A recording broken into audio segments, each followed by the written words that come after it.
जय सिया राम, जय श्री कृष्णा। मैं संत रविनंदन जी महाराज आप सभी को हरिओम प्रणाम। जय सिया राम। अरे दुनिया चले न श्री राम के बिना, राम जी चले न हनुमान के बिना। मैंने रामायण पढ़ ली है, एक बात हमने समझ ली है। क्या? दुनिया दुनिया चले न श्री राम के बिना, राम जी चले न हनुमान के बिना। दुनिया चले न श्री राम के बिना, राम जी चले न हनुमान के बिना। जय श्री राम। आज हम आपके सामने एक बार फिर से उपस्थित हुए हैं और बड़े ही एक अच्छे टॉपिक को लेके आया हूँ कि हमारे जीवन में अक्सर देखा जाता है कि हम बड़े व्याकुल रहते हैं कि आने वाला हमारा जो जीवन हो कैसा हो, या आने वाला जो जीवन हो पाने के लिए हमें क्या करना चाहिए। अंतःकरण से आता भी है तो एक सबसे बड़ा नासूर कह लो, एक सबसे बड़ा कांटा कह लो, एक सबसे बड़ा हमारा आगे बढ़ने न बढ़ने का कारण समझ लो कि क्या होता है वो लोग क्या कहेंगे, है ना। ये बहुत ही इम्पोर्टेंट विषय है, हमारे जीवन से टच करता हुआ, हमारे अंतःकरण को टच करता हुआ, हमारे आगे बढ़ने में सबसे बड़ा रोड़ा, पत्थर बना कह लो ना, रोड़ा को कोई रास्ता ही नहीं दिखाई देता कि लोग क्या कहेंगे। अगर भाई देखा जाए लोग क्या कहेंगे, ये चीज अगर क्या कहेंगे इस पे मंथन किया होता या विचार किया होता तो आज इतनी बड़ी श्रीमद् भागवत की रचना वेद व्यास जी नहीं कर पाते। 18 पुराण की रचना वेद व्यास जी नहीं कर पाते। क्या सुंदर सुंदर संत महात्माओं ने, वाल्मीकि रामायण पढ़ लीजिए, वाल्मीकि जी ने भी सोचा होता तो आज इतना सुंदर संस्कृत में श्रीमद् वाल्मीकि रामायण की रचना नहीं हो पाती। हमारे बाबा गोस्वामी तुलसीदास जी की रामचरितमानस उठा के देख लीजिए, इतना बढ़िया मर्यादित श्री रामचरितमानस की रचना बाबा गोस्वामी तुलसीदास जी ने किया है। वह भी अगर ये सोच लेते कि लोग क्या कहेंगे तो ये क्या पुराणों से हमारा परिचित हो पाता? नहीं हो पाता। स्वामी विवेकानंद जी को देख लीजिए, करोड़ों चाहने वाले, विवेकानंद जी को कोई नहीं जानता, करोड़ों चाहने वाले हैं, करोड़ों लोग उनसे मार्गदर्शन करते हैं, उनका चरितार्थ पढ़ते हैं। सोचो, इतने महान विवेकानंद जी अमेरिका के शिकागो में जा कर के इतना सुंदर भाषण दिया था, शून्य मिला था जिसका कोई न आगे अंक है न पीछे अंक है, जीरो मिला था। उस शून्य पे उन्होंने शिकागो में तालियों की गड़गड़ाहट गूंजायमान कर दी थी। हमारे भारतवर्ष का नाम रोशन करके आए थे विवेकानंद जी महाराज। जॉर्ज वाशिंगटन अमेरिका के प्रथम राष्ट्रपति थे, वो भी यही सोचे होते कि लोग क्या कहेंगे तो क्या आज वो उनका नाम इतना बड़ा बिकता, पूरी अमेरिका में उनके नाम का आज भी चर्चा होती है ना। बहुत ही गरीबी स्तर से उठे थे उन्होंने, जीवन में तमाम प्रकार की कठिनाइयाँ, कभी उन मौका मिले तो आप लोग भी उनका जीवन परिचय देखिए पढ़ करके। जीवन में सब कुछ लुट गया उनका, लेकिन एक लक्ष्य बनाया था कि मुझे अमेरिका का राष्ट्रपति बनना है। एक समय उनकी सारी कंपनी डूब गई, हंस रहे थे, दिवालिया हो गए, लोगों ने पागल कहना चालू कर दिया। एक समय में उनकी पत्नी का देहांत हो गया, अकेले हो गए, बच्चों ने भी साथ छोड़ दिया, जवान बच्चा भी कहते हैं उनका मृत्यु हो गया, लेकिन उनको कोई फर्क नहीं पड़ा। काम करते रहे, वकालत प्रारंभ कर दी, वकालत भी अच्छी खासी की, वकालत भी करते करते एक दिन ऊब गए, फिर दूसरा कार्य प्रारंभ किया उन्होंने। एक समय उन्होंने अपने जीवन को इतना ज़्यादा वो बना लिया कि अमेरिका के प्रथम राष्ट्रपति चुने गए। तो क्या ये लोग गलत थे? लोग क्या कहेंगे, अगर ये लेकर के ये लोग भी चलते, या लोग का क्या कहेंगे इस चीज़ को अपनी डिक्शनरी में या पर्स में रखे होते तो क्या इतना आगे बढ़ पाते, इतना नाम रोशन कर पाते?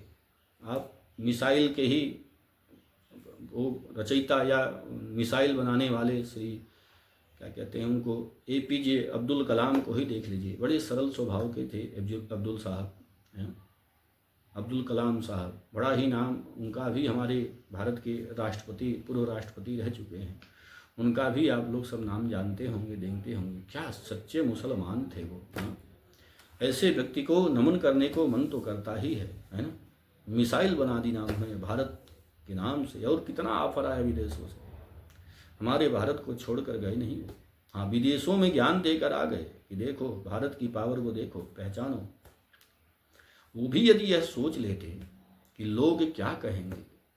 बचपन में सुना हो कि जूता पॉलिश भी करते थे, पढ़ने के लिए पैसे नहीं थे तो लोगों से उधार ले लेके पैसे पढ़ाई करते थे। घर में वो पुराने ज़माने में लालटेन होती थी ना, दीपक डेमरी क्या बोलते थे उसको, लगा करके वो दीपक का प्रकाश घर में भी नहीं होता था तो कहते थे रेलवे स्टेशन किनारे या रोड के किनारे जो लाइट लगे रहते थे उसके नीचे पढ़ लेते थे। आज के हमारे जवान भाइयों को इतनी ज़्यादा फैसिलिटी है, सब कुछ है, टेबल है, कुर्सी है, टेबल लाइट है, क्या क्या आधुनिक सुविधाएं उपलब्ध हैं, फिर भी हम वहाँ तक नहीं पहुँच पा रहे हैं। कारण क्या है? यही है कि बस लोग क्या कहेंगे, इसको जेहन से निकाल के फेंक दो, है ना। अपने अंतःकरण से उखाड़ करके फेंक दो कि लोग क्या कहेंगे, जो भी हाथ काम लगे, है ना। वो चाहे युवाओं को पढ़ाई का विषय हो। देखो भैया, एक मेरा निवेदन है कि जैसे जैसे उम्र बढ़ती है, ये बिगड़ने वाला उम्र जो होता है ना, 15 साल से 25 साल के बीच में अगर आप बनना चाहो ना तो बहुत बढ़िया बन सकते हो। अगर आप बिगड़ना भी चाहो तो यही उम्र ऐसी होती है जो बिगड़ जाओगे। इसमें क्या कहते हैं, लड़कियां अच्छी लगेंगी, किताबें अच्छी नहीं लगती, वो लव प्यार क्या क्या होता है, ये सब चीज़ें बहुत ज़्यादा युवाओं को अपनी तरफ आकर्षित करती हैं। हमारा युवान भाई बहनों से निवेदन है कि नहीं, पथ अपना छोड़ो मत, पथ भ्रष्ट मत हो, अपने आप को इसी समय संभालो। आप हमारे आने वाले भारत के धरोहर हैं, हमारी आन मान शान हैं। पढ़े लिख करके एक अच्छे राजनीति में जाओगे, एक अच्छे ऑफिसर बनोगे, अच्छे कलेक्टर, IAS PCS हर जगह जहाँ जाओगे, छोटी सी नौकरी लेकर के बड़ी तक, अगर एक कोई शिक्षित व्यक्ति पढ़ लिख करके जाता है तो इतनी गंदगी जो हो रही है इतने समाज में, घूसखोरी चल रही है, नाना प्रकार के जो गवर्नमेंट में इत्यादि जो बदनाम हैं सरकार के प्रति, कम से कम पढ़ लिख करके ईमानदार जवान ईमानदार एक हमारे भारत का सरकार बने, हमारी सरकार चलाए, हमारे युवाओं को रोजगार मिले, कितनी अच्छी बात है। मगर ये चीज़ आपको निकालना पड़ेगा कि लोग क्या कहेंगे। जो भी आपको अगर 2 घंटे 4 घंटे का काम करने का मन है तो कहीं ऑफिस पकड़ लीजिए, पढ़े लिखे हैं तो, या कुछ भी कोई भी छोटा मोटा धंधा करके अपने पैर पे खड़े होने का प्रयास करिए और पुराने लोगों का इतिहास पढ़ते रहिए। उनके इतिहास पढ़ने से हमें क्या मिलती है कि अंतःकरण में हमारे जो नकारात्मक चीज़ें भर जाती हैं वो पॉजिटिव में बदल जाती हैं। हमें एक सकारात्मक ऊर्जा मिलती है, अंदर से बढ़ने की ताकत मिलती है ना। बढ़ने का, आगे बढ़ाते जीवन में हमें आगे बढ़ने का सपोर्ट मिलता है। हाँ, कितने कितने पुराने लोगों का आप इतिहास उठा के देख लीजिए, बल्ब का आविष्कार कैसे किया। अगर वो सोचे होते तो बल्ब का आविष्कार हो पाता? भारत की खोज कर डाली लोगों ने। हाँ, अगर वो सोचे होते तो इतना आगे बढ़ पाते? हाँ, विज्ञान की खोज कर दिया लोगों ने। हाँ, आज वो यही सोचे होते तो हमारा विज्ञान जो इतना आगे बढ़ गया है, नाना प्रकार के रोग जो हो जा रहे हैं और मिनटों में चुटकी बजाते ही सबका सॉल्व हो जा रहा है, अगर वो पढ़े लिखे न होते, जागृति न होती, अगर अंतःकरण से ये लोग सोच लेते कि लोग क्या कहेंगे, तो क्या वो आगे इतना बढ़ पाते? सबसे बड़ा रोड़ा है हमारे जीवन का, सबसे बड़ा नासूर है हमारे जीवन का आगे बढ़ने के लिए, है ना। ये हमें रोक देता है। कंठ के अपने आप को एब्जॉर्ब करिए, एकांत प्रिय बनिए, एकाग्रता लाइए। जब एकाग्रता आएगी तब आपको सोचने की शक्ति बढ़ेगी, कुछ कर पाओगे आप, है ना। किताबों से प्यार करिए, अपने आप से प्यार करिए, धर्म शास्त्रों से प्यार करिए, है ना। हमारे धर्म शास्त्रों को भी उठा के कभी कभी पढ़िए, देखिए क्या दिया है, किस प्रकार से भगवान रामचंद्र जी ने एक अपना जीवन व्यतीत किया, किस प्रकार भगवान कृष्ण ने जीवन यापन किया। और पुराणे में चले जाइए, पुराने उसमें जो है ना, सबके जीवनचर्या को देखिए, कैसे कैसे लोगों ने यहाँ जीवन यापन किया है ना। पुराने हमारे जो पुराने इतिहास उठा करके देख लीजिए, सबके जीवनचर्या को पढ़िए, इन्होंने कैसे जीवन यापन किया, कैसे अपने आप को बनाया, कैसे अपने आप को डेवलप किया। इतनी सुविधाएं नहीं थे, साधन कोई नहीं था न, साधन न होते हुए भी उन्होंने अपना नाम रोशन किया। हम मानता हूँ उस समय संख्या कम थी, आज संख्या ज़्यादा है, लेकिन कंपटीशन की अगर देखा जाए तो वहाँ भी उस समय भी यही रहा होगा। आज कंपटीशन ज़्यादा है तो आज थोड़ी एक्स्ट्रा एनर्जी लगा लीजिए, एक्स्ट्रा टाइम लीजिए, एक्स्ट्रा पढ़ाई करिए, एक्स्ट्रा जो है कार्य करिए, कुछ नई नई सोच अपने अंदर डालिए, डेवलप करिए अपने आप को, है ना। आप चाहोगे कुछ भी हो सकता है, लेकिन अंतःकरण से लगन जागृति करना पड़ेगी। और ये अपने डिक्शनरी से कह रहा हूँ ना, बार बार कि अपने जीवन से निकाल कर फेंकना होगा कि लोग क्या कहेंगे। लोगों का भैया काम ही है कहना। हाँ, अब सीधे सीधे चलोगे चुपचाप तो लोग यही कहेंगे भैया अब देखो इनके पास इतनी फुर्सत नहीं है कि मुंह से बोल दें, इनके पास बोलने का भी समय नहीं है। अब बड़बड़ाते रहोगे तो यही कहेंगे कि बौरा गया है, बहुत बड़बड़ करता है ना। आंख बंद करके चलना चाहोगे, है ना, सर उठा करके चलोगे तो लोग कहेंगे देखो इतना घमंड आ गया है कि सर उठा कर चल रहा है, नीचे देखने की फुर्सत नहीं है। कहीं इधर अगल बगल देख के चलोगे तो भी लोग यही कहेंगे कि देखो आंख से आंख मिला करके बात करने का अकड़ है, इसके पास समय नहीं है, है ना, कि सीधे मुंह बात कर ले, मुंह टेढ़ा करके देख करके हमें मुंह उधर करके चल रहा है। और किसी प्रकार से यदि आंख फोड़ भी लोगे ना कि मैं कुछ नहीं करता, आंख फोड़ के चलता हूँ, तो भी लोग कहेंगे कि पाप का तो फल मिलता ही मिलता है। तो लोगों का काम है कहना, कहने दीजिए।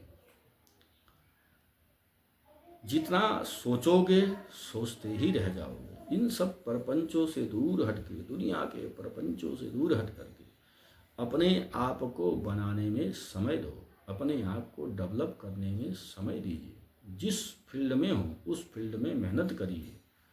मेहनत करोगे न, कर्म प्रधान विश्व करी राखा। यह कर्म प्रधान भूमि है, यहाँ कर्म की भूमि। यहाँ जो कर्म करोगे परमात्मा अपने आप फल देता चला जाता, अपने आप रास्ता बनाता चला जाता है। कैसे होगा, कहाँ से होगा, परमात्मा अपने आप देता करता है। इसलिए मेरा बार बार निवेदन है कि अपनी जीवन डायरी से लोग क्या कहेंगे इसको निकाल करके फेंक दीजिए।